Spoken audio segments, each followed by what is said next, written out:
Hello, this is Fear Dragon, and welcome to Breaking Out, the show about North American StarCraft 2 players. Here on this show, we spend 1 week highlighting an up-and-coming North American player. Throughout the week, we find out more about the player's history, their personality, and their playstyle over the course of 6 short episodes.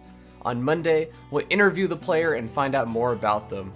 Tuesday through Thursday, we'll watch a game from each of the various matchups casted by your very own Fear Dragon. On Friday, we'll check out a generally awesome game with some sick play, and on Saturday, we'll kick it back with the player and have some wacky fun with some randomly selected events like handicap ladder matches, karaoke, and dance contests. Each episode aims to be about 20 to 30 minutes long, so you can learn more about the North American StarCraft 2 scene without interrupting your busy WCS schedule. Thanks so much for watching, and I hope you enjoy the show. Hello, this is Fear Dragon, and welcome to another episode of Breaking Out. Today is the first day of Breaking Out's actual gameplay series, and we're going to be starting off with a Protoss versus Zerg. Let's go ahead and jump in and introduce the players as we spawn up here in the top left-hand corner of a very chatty player representing Team Root Seed. It is going to be Root Seeds' Arium, the 14-year-old Grandmaster Protoss player from North America, and his opponent spawned down here in the bottom right-hand corner as the blue Zerg player representing Team.SEA, it seems. It is going to be Snakehips. And that's actually ironic because I don't believe that snakes actually have hips. I don't think that's actually possible. It's quite the conundrum, and that's actually going to prompt Arium to go ahead and scout immediately after landing down that pylon. Of course, that's not actually the case, but Arium is going to be scouting very early on. That's going to give him the opportunity to be a little bit aggressive, be a little bit annoying, and you know, that kind of fits his playstyle. We actually saw the interview yesterday, and we heard from Arium himself saying that, you know, he considers himself an all-around player, but he likes to be on the aggressive side. He doesn't like to be the defensive one. So just sending out that early probe scout allows him to see, okay, this is what my opponent's up to. I'm going to be as annoying as possible, try and deny this natural expansion. Just being aggressive with a probe is actually a really great move that you can do early on in this matchup. And going to be forcing out that spawning pool first.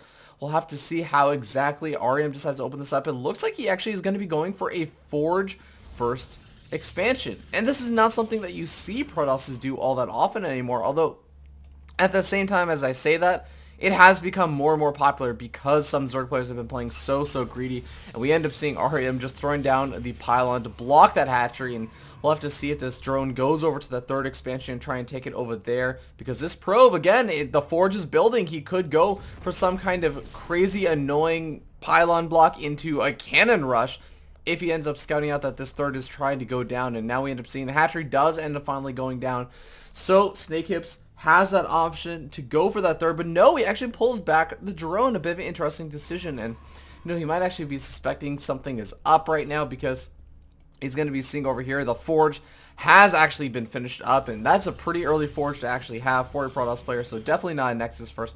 Going to just be sending back that drone for a little bit. He can plant that hatchery down maybe in another minute or two, and it'll be a-okay, but at the same time, two Zerglings going to be coming out on the map, going to give him a little bit better vision about the map, going to be able to see, okay, is there any pylons going up, is there any cannon shenanigans going on, because again, Arium considers himself a very much a all-around player, not necessarily the master of any particular aspect like micro or, you know, early game cheese or super late game macro, so that means that he can kind of mix in whatever builds he feels fit for the actual series, and that makes him a little bit less predictable.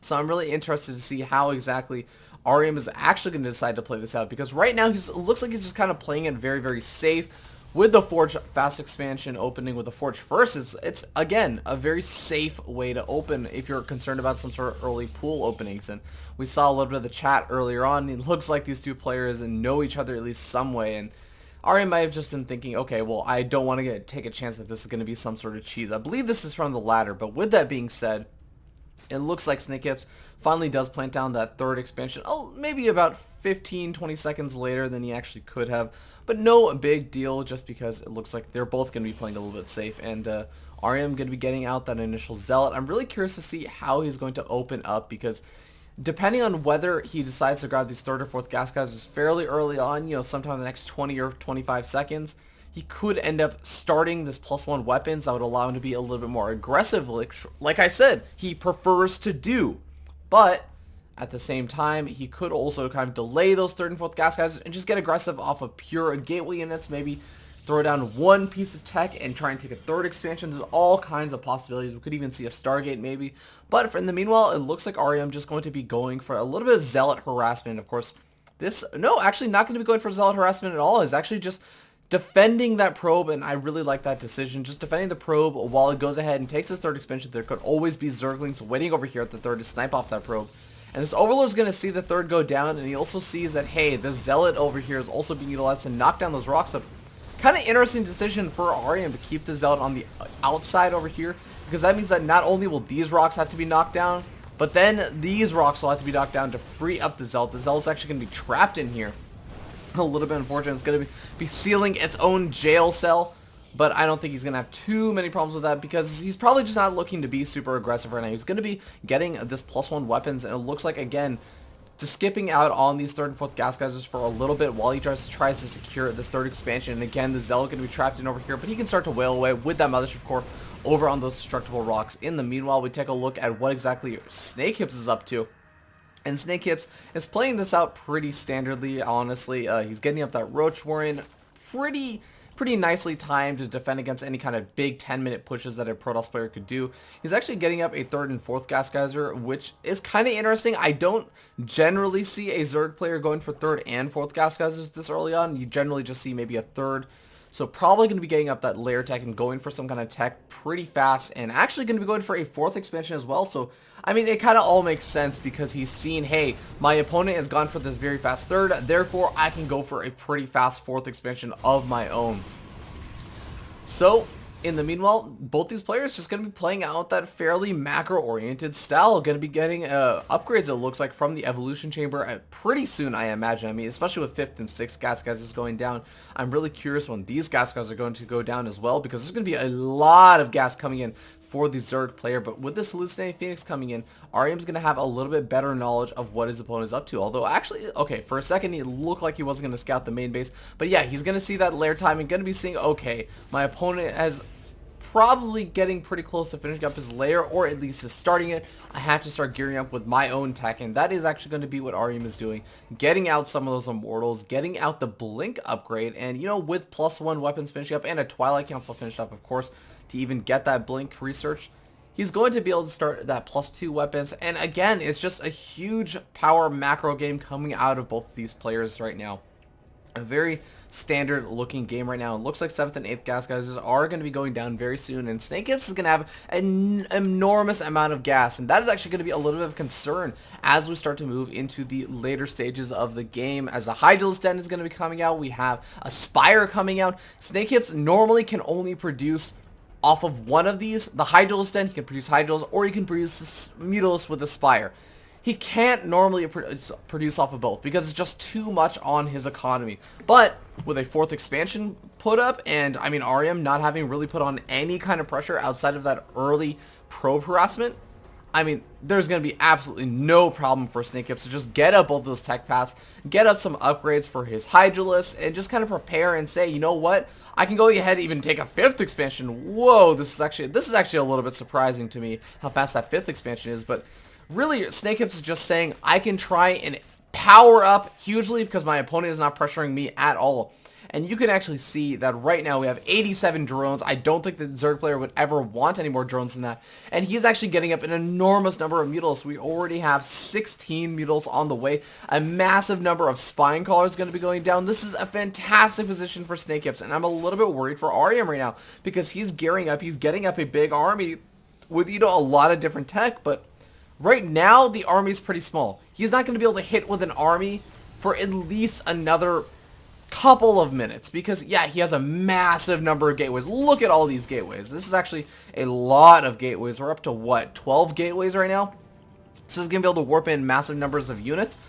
But still, at the same time, he has to deal with his Mutal's harassment. That means that he can't really move out right now. He does have Blink, so he's going to be able to at least blink on top of some of these Mutals, but he needs to kill off the Mutals. The Mutals, oh no, the Mutals are going to be able to depower at least some of these Warp Gates. One of them does get depowered, and it looks like the rest of the units for Arium are going to be coming in over here to try and defend that main base, and at the same time, the Stalker's blinking over to the low ground of the third expansion, going to chase away those Mutals, and actually quite a few Mutals do end up losing their lives over there, and they're going to try and dart back in over there for a little bit of a juking action, but they have to be careful because those Stalkers are just picking up so many of these Mutals. I'm not sure how much I agree with this decision from .SCA's Snake Hips right now, as he loses all but three of those Mutals, going to be sitting in the very low health as well, so they're going to wait a little bit while they regen the health. In the meanwhile, it looks like Arium going to have the opportunity to move out across the map. He actually has a ton of these High Templars as well. High Templars do have Sonic Storm research. He has +2 weapons already finished researching. He's going to be getting some Archons in the mix. He's going to have a ton of Blink Stalkers. And in the meanwhile, we're going to see Snake Hips having to replenish all that army supply he just lost with Hydros. And, you know, he has the economy to do so, but he doesn't want to squander that economy just on a remax that he really didn't need to do in that manner. But now we end up seeing the big engagement over here. Big storms going down on some of these Hydros. It looks like Snake is engaging before he actually has that big army that he wants to actually engage Arium's army. And Arium is sitting in a fantastic position right now, although there is no Mothership Core, so he has to be a little bit careful. He doesn't want to get trapped over there in the third expansion. But look at this, going up against all those Spine Collars. No way, Arium says. He is definitely going to have to back up and just try and get some damage done where he can. At the same time, these mules going to be coming in over here trying to do what damage they can, while Arium is trying to do what damage he can over to this third expansion. And a big storm's going down, and it's going to be so difficult for Snake Hips to actually try and defend this expansion. He's going to just try and trade as efficiently as possible while trying to do what damage he can over to Arium's very own third expansion. And it looks like Arium easily going to be able to power through it and take out his third expansion. In the meanwhile, more and more Hydros coming in. Snake Hips has to back up, or regroup his army, and just defend with these Spine Crawlers. Maybe even try and group up enough units that he can defend this fifth expansion over here, because I mean the Mutals have all been cleaned up at this point. So now Arium going to be sitting on a healthy 54 probes. That's not too bad for 3 bases, and the main thing is going to be whether or not Arium can actually do enough damage to equalize the game right now, because still he's up against a 4-base Zerg versus a 3-base Protoss, and this Zerg also has a lot of tech, so he's going to have to take out this expansion. Looks like he's going to be able to do so, as more and more Stalkers are going to be warped in. This Warp Prism makes it so easy for Arium to just transition his army from one location to another. I really like that addition into this army. And now he's going to be able to move back down. I would actually really like to see maybe an Observer come out, though, for Arium. Although it looks like instead he's just going to continue to add on more and more Immortals. He has to be a little bit careful, because there's a huge concave setup over here for Snake Hips, not only in Hydros, but also even in Spine Crawlers. But now it looks like Snake Hips overcommitting a little bit. Arium going to punish that with some great Force Fields, trapping a lot of those Hydros over here. And it looks like, with that being said, Arium really taking a huge advantage right now. He's actually made Snake Hips go down to just 3 bases once again. Snake Hips was in such a fantastic economic position, but now so many of those drones have been lost, as well as all those bases, and Snake Hips has to find some way to reestablish those 4th and 5th expansions. Now Snake Hips has retained at least the tech pass. He's retained the Spire tech. He's also retained the Hydros tech. Could actually maybe even throw down an Infestation Pit sometime and start taking up to Hive, while he gets a 4th expansion and 5th expansion up again. And maybe just try and use his army that he has to deny a 4th expansion going up from his opponent, Arium. But will that actually be the case? It looks like Snake Hips, moving across the map, has a lot of Zerglings, has a lot of Hydralisks, but not that many Roaches in the mix, so he has to be very, very careful. There are still a decent number of High Templars left out on the map with some Storms, and you can see those Storms will eat alive those Zerglings. Zerglings stay on 0-0 upgrades. Of course, the Hydralisk, the one with the upgrades, but those are only +2 weapons upgrades. He definitely is going to be wanting to get some Carapace upgrades very, very soon, so it looks like +1 Carapace is going to be finishing up, as well as the +2 Flyers upgrade. So it looks like that's where the supplies or the economy has been going for our Zerg player. But look at this, a War Prism drop over the 4th expansion or 3rd expansion is going to actually get denied over here. A really, really nice control over here by Snake Hips, noticing that War Prism reacting pretty much immediately, and not really too many drones lost over here by Snake Hips. So a nice attempt from Arium just as well. Now Arium, really, I would like to see an Observer get in the mix. Do we have an Observer yet? No, I don't actually see one. He really should start to clean up some of this creep, because honestly, it's really helping out Snake Hips. He can react so quickly to things like those War Prism harassments coming in, of course, as well as just Arium moving in, he immediately sees that Arium is actually over here, and now we end up seeing, yeah, it looks like there is finally an observer somewhere in the mix. I have no idea where it is, somewhere on top of that big clump of army units, but I like what Snakehips is doing right now. He's moving across the map with a handful of these Zerglings. Could actually pick off that Immortal. Not going to opt to. Just going to be looking around over that 4th expansion. At the same time, it looks like Arium starting to move in. He's blinked on top of all these Spine Crawlers. Going to start to do a lot of damage to them. And it looks like